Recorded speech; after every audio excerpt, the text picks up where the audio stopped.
Patrimônio líquido. Práticas contábeis em conformidade com as normas contábeis emitidas pelo CPC, Comitê de Pronunciamentos Contábeis, atualizado em abril de 2014.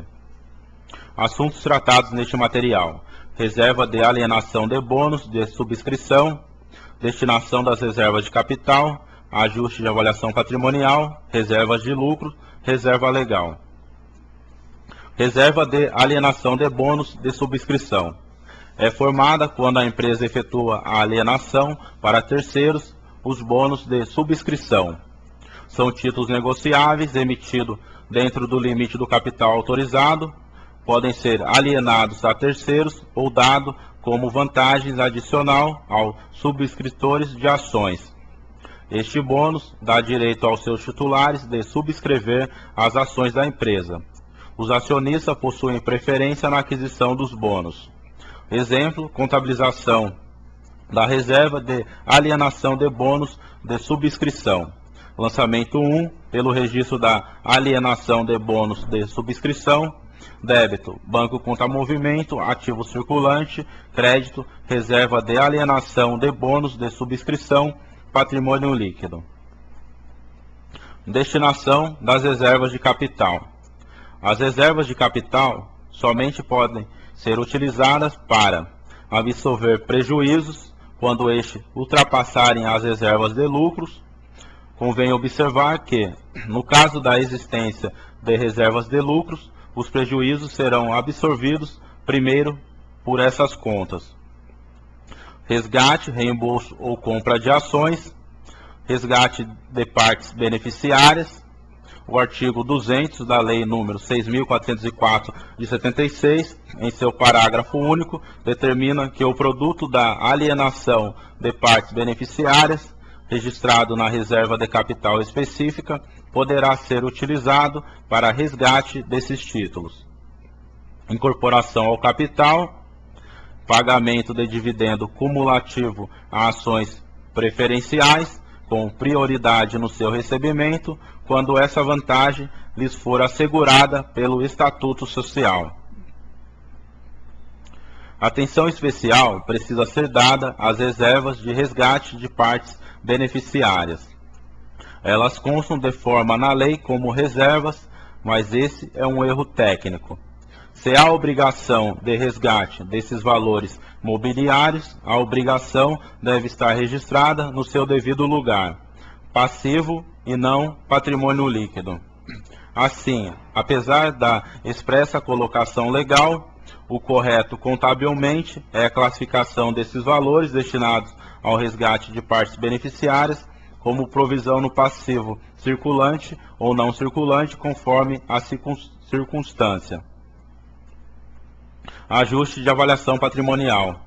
A conta ajuste de avaliação patrimonial foi introduzida na contabilidade brasileira pela Lei 11.638 de 07, para receber as contrapartidas de aumentos ou diminuições de valor atribuído a elementos do ativo e do passivo em decorrência de sua avaliação a valor justo, enquanto não computadas no resultado do exercício em obediência ao regime de competência.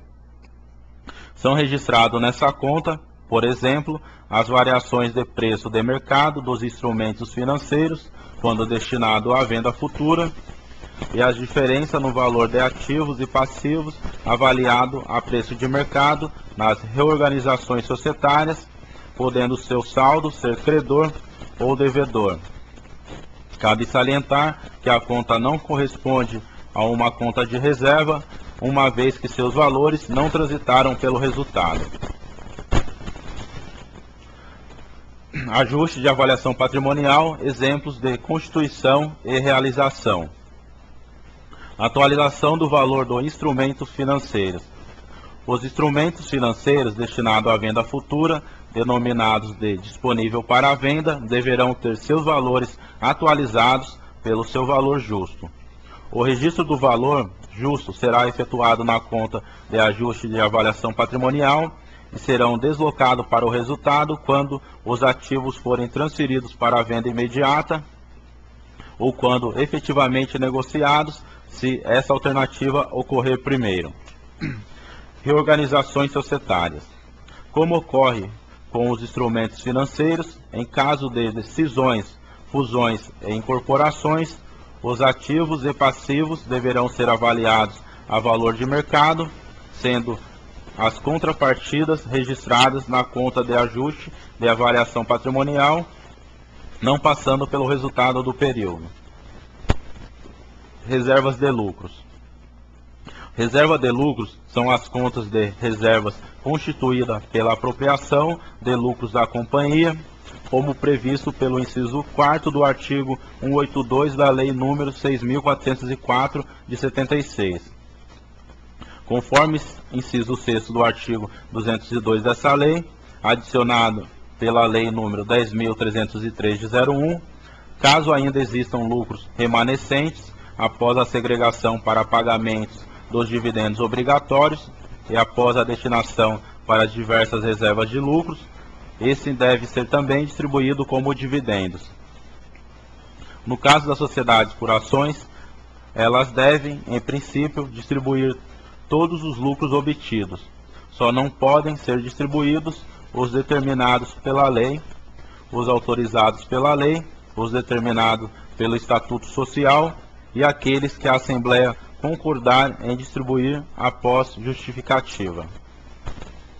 No caso das sociedades limitadas e outras, a obrigatoriedade dessa distribuição não existe, já que se trata de assunto exclusivo da alçada dos sócios. A adequada segregação e movimentação, formação e reversão das reservas de lucros é importante, particularmente para fins de cálculo do dividendo obrigatório. Quanto a limites, a lei estabelece que o somatório das reservas de lucros, excetuando-se as reservas para contingências de incentivos fiscais e de lucros a realizar, não poderá ser superior ao montante de capital social da sociedade. Cabe à Assembleia deliberar sobre a aplicação do excedente, que poderá ser utilizado para integralização ou aumento de capital, fundamentado ou distribuído como dividendos. Tendo em vista seu conceito e as definições da própria lei da sociedade por ações, podemos ter as seguintes reservas de lucros: reserva legal, reservas estatutárias, reservas para contingências, reserva de lucros a realizar, reservas de lucros para expansão, reservas de incentivos fiscais, reserva especial para dividendo obrigatório não distribuído. Reserva legal. Essa reserva, basicamente instituída para dar proteção ao credor, é tratada no artigo 193 da Lei nº 6.404, de 76, que deverá ser constituída com a destinação de 5% do lucro líquido do exercício.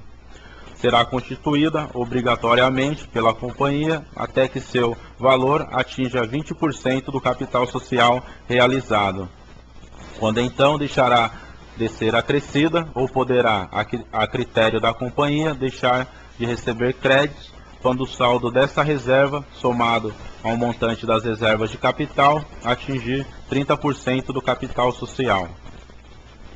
A utilização da reserva legal está restrita à compensação de prejuízos e ao aumento do capital social. Fontes de consulta para elaboração do manual. Obrigado. Contato Glauco Henrique. E-mail ghsconsultoria@yahoo.com.br. Celular 011 99927 9322. Site www.ghsconsult.blogspot.com.br.